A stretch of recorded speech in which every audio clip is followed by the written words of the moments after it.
என் மக்களுக்கு பாதிப்பு ஏதும் வந்துவிடக் கூடாது என்ற கலக்கத்தில் தூக்கம் வராமல் தவித்தார் பீட்டர். நள்ளிரவு 12 மணி அளவில் கதவு தட்டும் சப்தம், வெளியே ஒரு சிறுமி அழைக்கும் தொனி.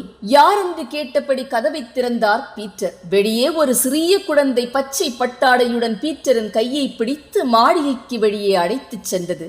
அவர் வெளியேறிய அதே க்ஷணத்தில் மாளிகை இடிந்து விழுந்து சுக்கு நூறாய் போனது. பார்த்த மாத்திரத்தில் கண்ணீருடன் சிறுமிக்கு நன்றி சொல்ல சுற்றிலும் பார்த்தார். சிறுமியை காணவில்லை.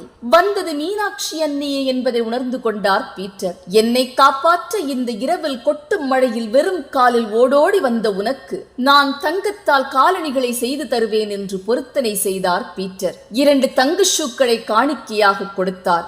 நவரத்னங்களால் அலங்கரிக்கப்பட்டிருந்தது. குதிரையில் மீனாட்சி அம்மன் உலா வரும் போது சேணமில்லாததால் காலை சரியாக பதிக்க முடியவில்லை என்பதை மனக்கண்களால் உணர்ந்த பீட்டர் 2 தங்க